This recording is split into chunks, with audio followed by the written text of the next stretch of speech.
Hi ಎಲ್ಲೋ welcome back to my YouTube channel.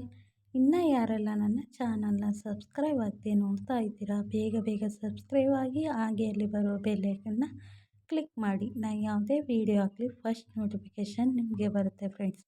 ನಾನಿವತ್ತು morning tiffin ಬಂದು ವೆಜಿಟೇಬಲ್ ಶಾವಿಗೆ ಉಪ್ಪಿಟ್ಟನ್ನ ಯಾವ ಥರ ಮಾಡೋದು ಅನ್ನೋದನ್ನ ನಿಮ್ಮ ಜೊತೆ ಶೇರ್ ಮಾಡ್ತಾಯಿದ್ದೀನಿ.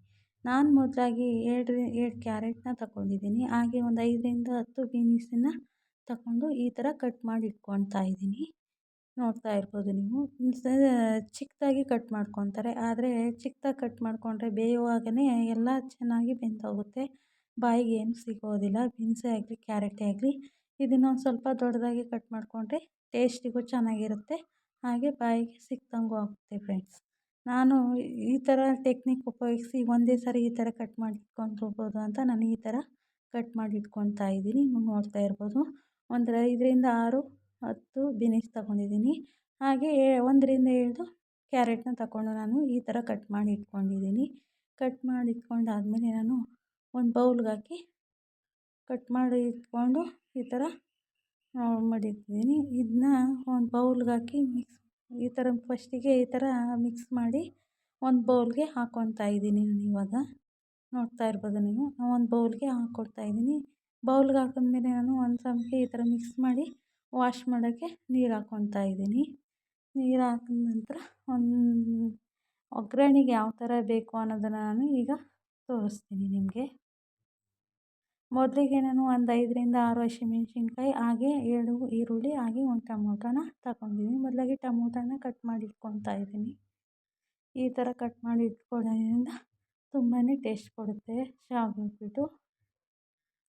ನಾನು ಇನ್ನೂ ಹೊಸ ಹೊಸ ಥರ ರೆಸಿಪಿಗಳನ್ನು ನಿಮ್ಮ ಜೊತೆ ಶೇರ್ ಮಾಡ್ತೀನಿ, ಹಾಗೆ ತಪ್ಪದೆ ಫಸ್ಟಿಂದ ಲಾಸ್ಟ್ವರೆಗೂ ನನ್ನ ವೀಡಿಯೋನ ನೋಡಿ. ನಾನು ಒಗ್ಗರಣೆಗೆ ಬೇಕಾಗಿರುವ ಇಂಗ್ರೀಡಿಯೆಂಟ್ಸ್ನೆಲ್ಲ ಈ ಥರ ಕಟ್ ಮಾಡಿ ಇಟ್ಕೊತಾ ಇದ್ದೀನಿ. ಇವಾಗ ನಾನು ನೋಡ್ತಾ ಇರ್ಬೋದು ನೀವು, ಫಸ್ಟಾಗಿ ಈರುಳ್ಳಿ ಹಾಗೂ ಟೊಮೊಟೊನ ಕಟ್ ಮಾಡಿ ಇಟ್ಕೊತಾ ಇದ್ದೀನಿ. ಈ ಥರ ಕಟ್ ಮಾಡಿ ಇಟ್ಕೊಂಡ್ರೆ ಬೇಗನೆ ಈಸಿ ಆಗುತ್ತೆ. ಈರುಳ್ಳಿ ಎಲ್ಲ ಕಟ್ ಮಾಡಿ ಇಟ್ಕೊಂಡೆ ನಾನು. ಇವಾಗ ನೆಕ್ಸ್ಟ್ ಇಂಗ್ರೀಡಿಯೆಂಟ್ಸ್ ಬಂದು ಹಸಿಮೆಣ್ಸಿನ್ಕಾಯಿ.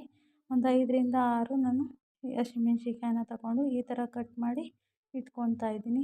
ಖಾರ ಏನಿರಲ್ಲ ಹಸಿಮೆಣ್ಸಿನ್ಕಾಯಿ, ಅದರಿಂದ ನಾನು ಒಂದು 5ರಿಂದ 6ನ ಕಟ್ ಮಾಡಿ ಇಟ್ಕೊತಾ ಇದ್ದೀನಿ.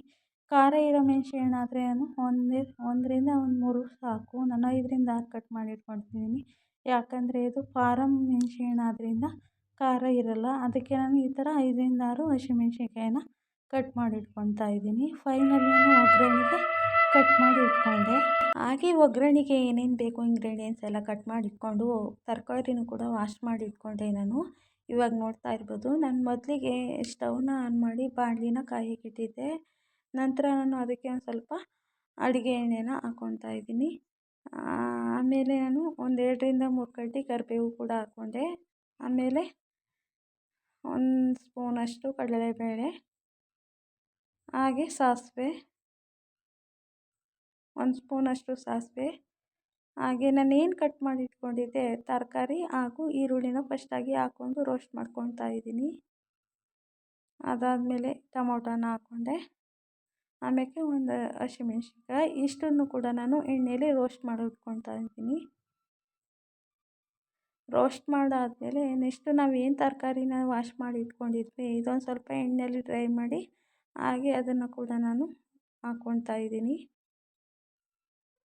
ತರಕಾರಿನೂ ಕೂಡ ಹಾಕ್ಕೊತಾ ಇದ್ದೀನಿ. ಇದನ್ನು ಒಂದು ಸ್ವಲ್ಪ ಒಂದು 2ರಿಂದ 3 ನಿಮಿಷ ತರಕಾರಿನೂ ಕೂಡ ಎಣ್ಣೆಯಲ್ಲಿ ಫ್ರೈ ಮಾಡ್ಕೊತಾ ಇದ್ದೀನಿ ನಾನು. ಇವಾಗ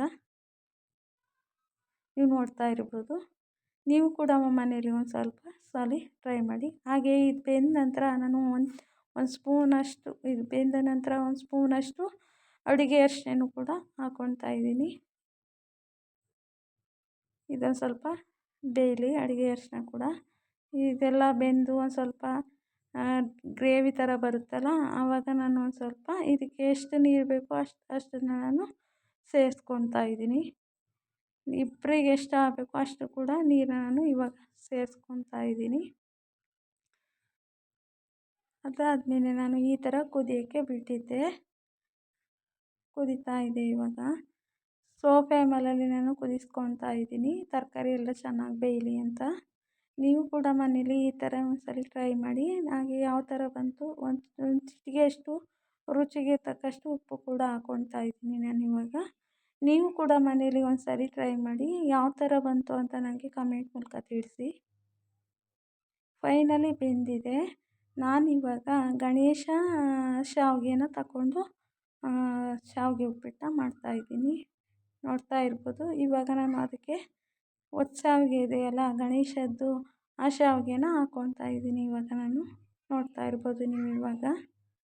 ಮನೆಯಲ್ಲಿ ಬೇಗನೆ ಆಗುವಂಥ ವೆಜಿಟೇಬಲ್ ಶಾವಿಗೆ ಉಪ್ಪಿಟ್ಟನ್ನ ಕೂಡ ಬೇಗನೆ ಮಾಡ್ಕೋಬೋದು. ಇಬ್ಬರಿಗಾದರೆ ಚೆನ್ನಾಗಿರುತ್ತೆ ಇದು.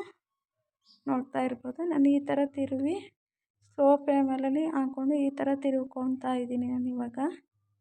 ನೋಡ್ತಾ ಇರ್ಬೋದು.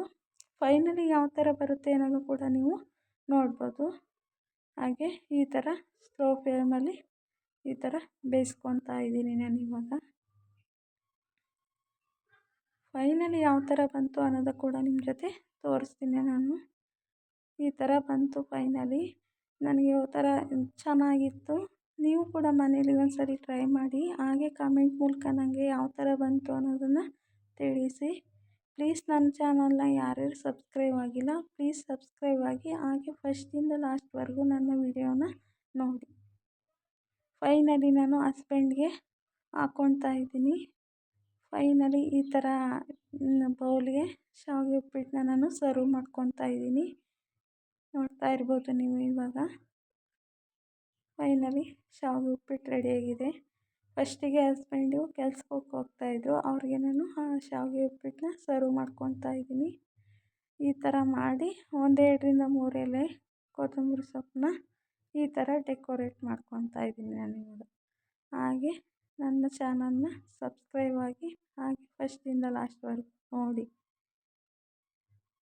ಫೈನಲಿ ಕೊತ್ತಂಬರಿ ಸೊಪ್ಪನ್ನ ನಾನು ಈ ಥರ ಹಾಕ್ಕೊತಾ ಇದ್ದೀನಿ. ಈ ಥರ ಬಂತು ನನ್ನ ಶಾವಿಗೆ ಉಪ್ಪಿಟ್ಟು. ಮನೇಲಿ ಒಂದ್ಸಲ ಟ್ರೈ ಮಾಡಿ. ಫೈನಲಿ ನಾನು ಈ ಥರ ಕೊತ್ತಂಬರಿ ಸೊಪ್ಪನ್ನ ಹಾಕ್ಕೊತಾ ಇದ್ದೀನಿ. Keep watching. Thank you for watching. Finally ಈ ಥರ ಬಂತು.